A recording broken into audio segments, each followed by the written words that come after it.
Fíjense que cuando hablamos, por ejemplo, de desarrollar el acta de constitución del proyecto, estamos hablando de un documento cuyo objetivo primordial es autorizar, dar inicio de manera formal a lo que es el proyecto, documentando, registrando los requerimientos iniciales, las necesidades, las expectativas, los recursos disponibles, etcétera, toda la información que se tiene al principio y los acuerdos a los que se llegue. Luego de allí, desarrollamos lo que es el plan de dirección del proyecto. Este proceso define, prepara, integra, coordina todos los elementos necesarios que compondrán nuestro proyecto, en base también a los recursos requeridos. Esto incluye el tiempo, el alcance, el costo, la calidad, etcétera. El plan de gestión de proyectos siempre debe tener una respuesta respecto a cómo ejecutar, monitorear y cerrar el proyecto. Las características de elaboración progresiva, como hablamos al principio, elaboración gradual del proyecto, se ven reflejadas claramente en este documento, puesto que el plan debe ser actualizado ante cualquier cambio que se produzca. Cuando hablamos entonces de lo que es dirigir y gestionar la ejecución del proyecto, este es el proceso que se lleva a cabo para cumplir con lo que se definió en los pasos anteriores, de tal manera que se alcancen los objetivos previstos. Los entregables son producidos dentro de esta fase y así como la información del estado del trabajo, la cual se comparte con todos los interesados. Dentro de este proceso también se realiza lo que es la implementación de los cambios aprobados, los cuales se manifiestan como acciones correctivas, preventivas y de reparación de defectos. Cuando pasamos al siguiente ítem, decimos que el monitoreo y control del trabajo es el proceso en el cual el líder del proyecto realiza lo que es la recolección, medición y distribución de información acerca del rendimiento de las actividades realizadas. Pero además de esto, es necesario que esta persona sea capaz de explotar dicha información, elaborando, por ejemplo, tendencias, ajustando métricas, mejorando los procesos. Esta debe ser una actividad constante dentro de lo que es el desarrollo del proyecto, tratando de determinar en todo momento las acciones correctivas y preventivas necesarias para solucionar los problemas encontrados durante lo que es el ciclo de vida del proyecto.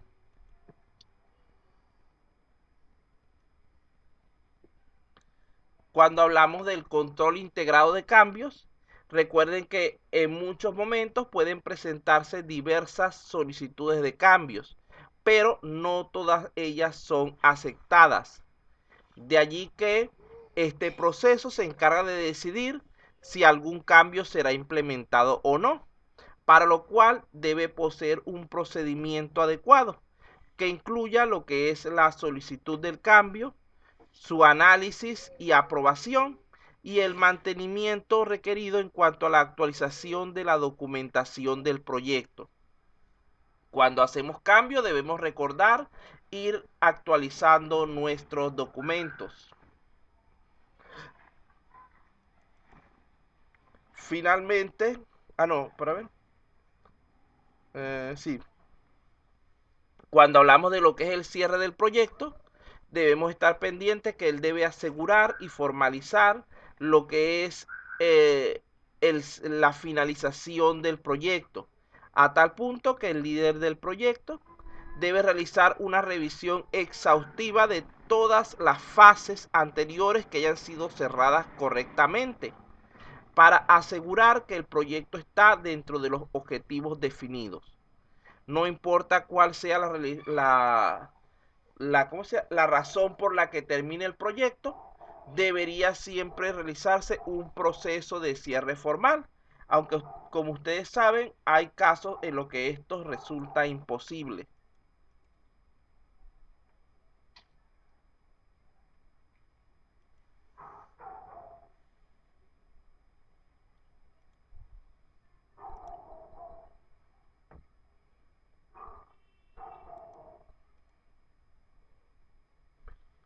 Continuando por aquí, hablamos un poco acerca del planteamiento del problema. Bueno, vamos a hablar brevemente de esto que está dentro de lo que es su sílabo, su contenido. De todas maneras, ya la próxima semana definimos de qué manera vamos a trabajar exactamente. Si vamos a hacer algo de tipo académico, tipo tesis de sistema, o si vamos a hacer en sí un modelo funcional. Yo prefiero la idea del prototipo funcional, lo que pasa es que con el sistema que estamos actualmente es un tanto más engorroso. Bueno, ustedes saben que el planteamiento del problema consiste en describir primeramente de manera amplia el objeto de estudio y luego ubicarlo en un contexto que permita su análisis a fin de comprender su origen y las relaciones existentes entre sus elementos. Entonces, cuando pensamos en el planteamiento del problema, debemos tomar en consideración al menos los siguientes elementos. ¿Qué es lo que debo colocar? ¿Cómo empiezo? ¿Qué extensión debe tener? ¿Qué es un problema? Estos son factores clave que hay que tomar en cuenta cuando desarrollamos este elemento. Lo primero que hay que hacer entonces es seleccionar el tema de la investigación. Debería ser algo, bien sea que algo que sea de tu interés, que te guste, algo que conozcas, algo que puedas llevar a cabo.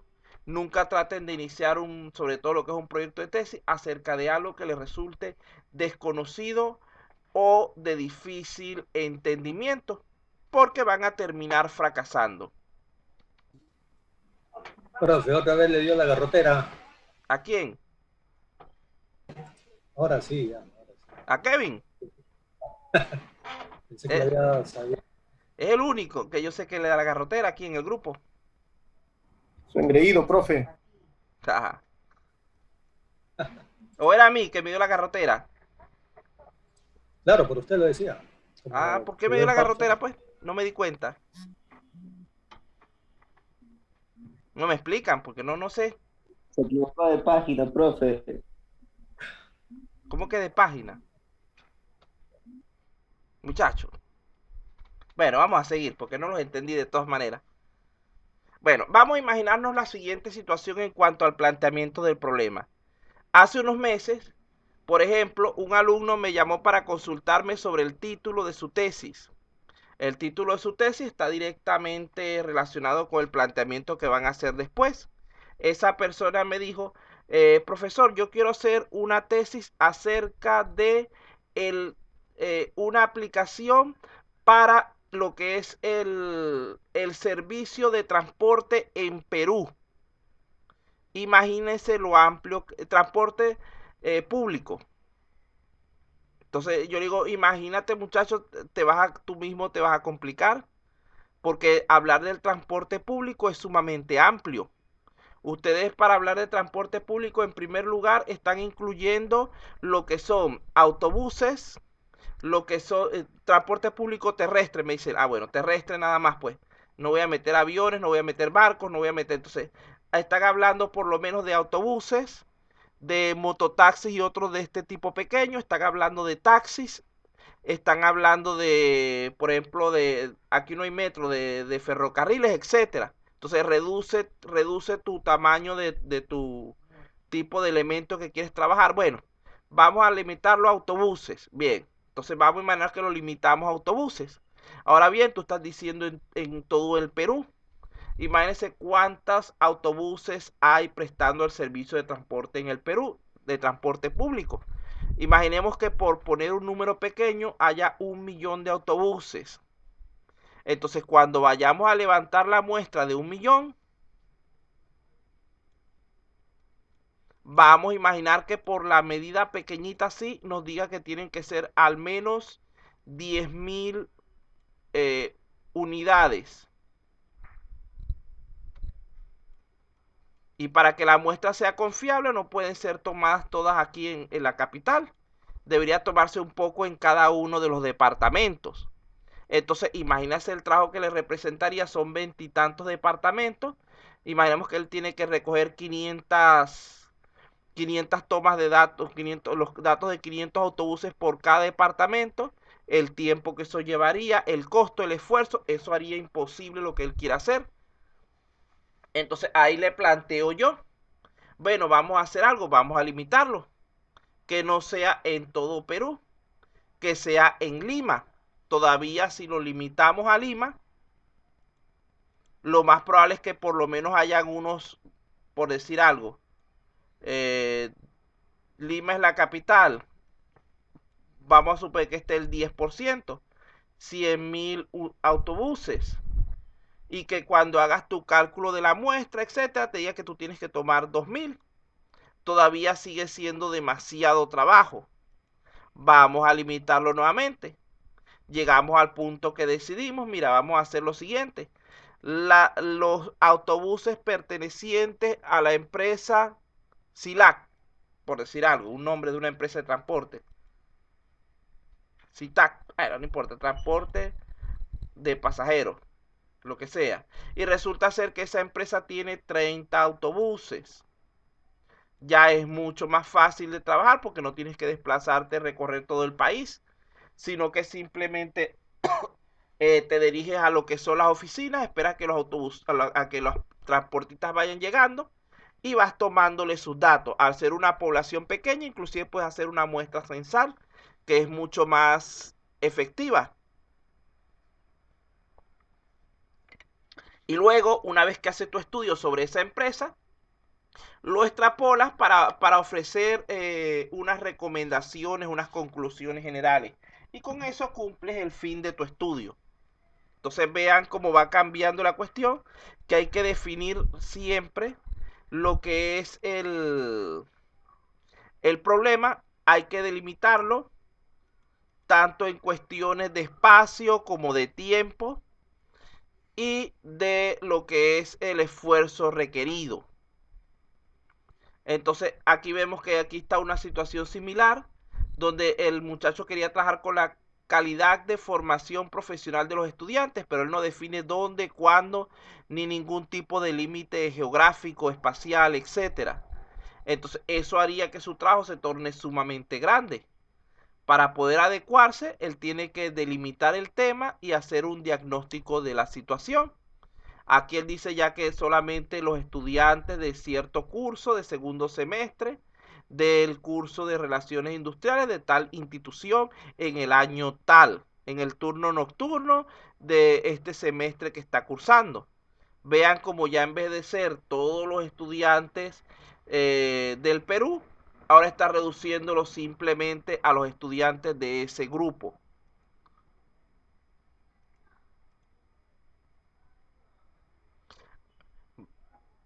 Por los momentos, lo que hemos visto en cuanto al planteamiento del problema como importante es que debe estar correctamente delimitado.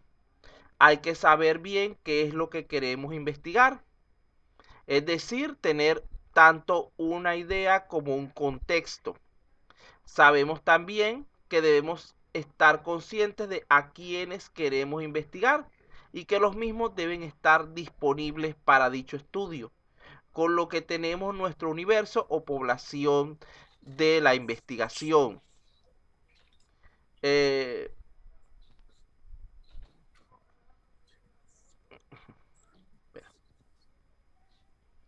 aquí